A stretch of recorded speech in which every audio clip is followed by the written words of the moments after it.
Hey guys, it's Lindsay Ell hanging out with Vox for another Vox mini lesson. Today I'd like to talk to you about the capo. What the capo is, how you can use it to really help your playing. I don't use a lot of capos playing live, but I do use capos in the studio because sometimes they can be really helpful with playing just different inversions of the same chords up the neck. And so let's get into this. So capos are very helpful when you are learning new chords, and I always say you need to learn like maybe 4 or 5 chords and you can play almost any song, especially if you Google any song and they say capo 4. Well, basically that just means that you are going to take a capo, which looks like this. There's so many different kinds of capos. There are the capos that you can basically squeeze from the top. There's ones that have like little hinges on the back. There's ones that screw on. All of them work. The ones that are adjustable, that have springs in them, are my favorite because especially when you're switching from electric to acoustic guitar, it's nice to have a capo that's adjustable so that it's not pulling too hard on your strings to either A, throw your guitar out of tune, or just be so, like, the tension on your guitar is so high that when you take it off, then your guitar's out of tune. So it's nice to have an adjustable capo, but any capo will probably work as long as you don't mind tuning your guitar.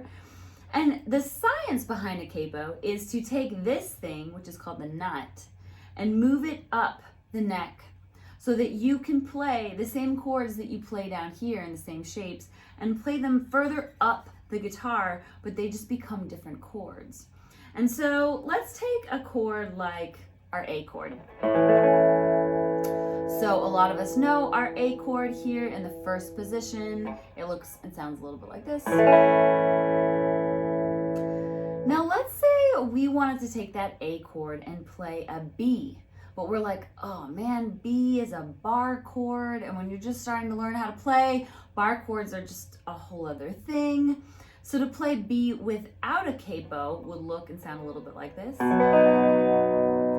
But you need to bar this whole second fret, or at least the top 5 strings on your guitar, which takes a lot of practice, and it takes a lot of strength in this first finger. So what you can do is you can take a capo, and your capo becomes that bar essentially, and then you can play your A shape, which you already know. So what you would do is you would take your capo and put it on the 2nd fret. And also, placement of the capo is super important. You don't want to place the capo on the back of the fret. You don't want to place the capo really in the middle. You kind of want to place it right behind the fret. Not on top of it, but just right behind it. And you'll know when your capo's on the right tension when you can kind of strum all the strings and none of them buzz. So it sounds a little bit like this. So that's like good capo tension. Okay, so back to our chord. So we know our A chord shape, and we're trying to play a B chord shape. So why I say you put the capo on your 2nd fret is in your A chord. Let's go back to here in first position. Your A note on this 5th string, your A string here, is your root note. And what a capo essentially does is it takes that root note and it can move it up the neck to make it be different chords. So what we're going to do is we're going to take the open A string on your 5th string and move it up 2 frets. So the 1st fret would be a B flat, and your 2nd fret on your A string, your 5th string, is a B.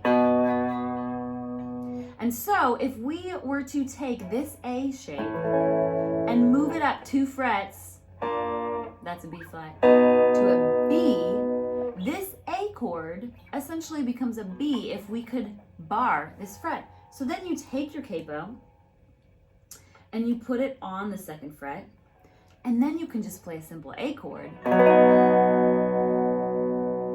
And you have a B chord while just knowing your only A chord. And you don't have to worry about the bar.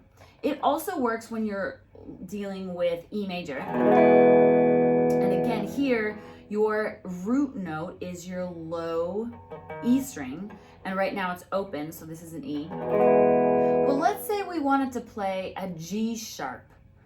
And you're like, G sharp. Okay, well I know G, but that's 1 fret above. So if this is your G note on your 3rd fret, a G sharp would be 1 more fret up.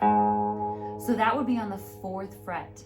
So in order to take this E major chord and make a G sharp chord, we would need to take this nut and our E major chord and slide it up 4 frets. So essentially it would look like this: 1, 2, 3, 4.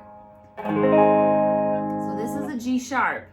But if we are still not really into bar chords, and bar chords take a lot of practice and strength, we can take a capo and put it on this 4th fret and just use our E chord formation. So we take our capo, we put it on the 4th fret, and then we use our E chord. And we have a G sharp.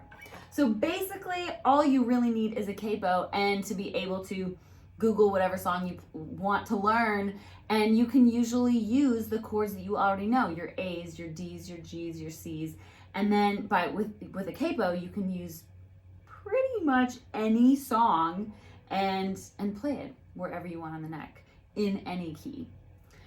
This just scratches the surface of what this amazing thing can do. I use this a lot when, I want to play different inversions. So let's say I wanted to, I was in E and I wanted to use, if you capo 4 and play a C, that is also an E chord based on this root note. And so let's say I was in the studio and I wanted to do some cool things that sounded like this.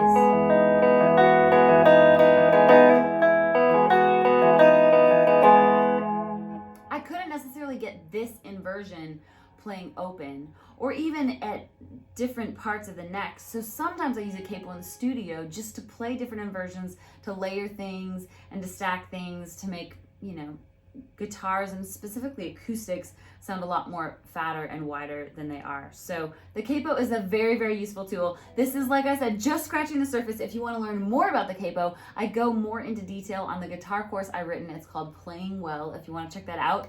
The links are connected to this video, as well as check out all of the amazing guitar lessons that Vox has. You can learn so much from these. I'm Lindsay Ell, and you're hanging out with Vox.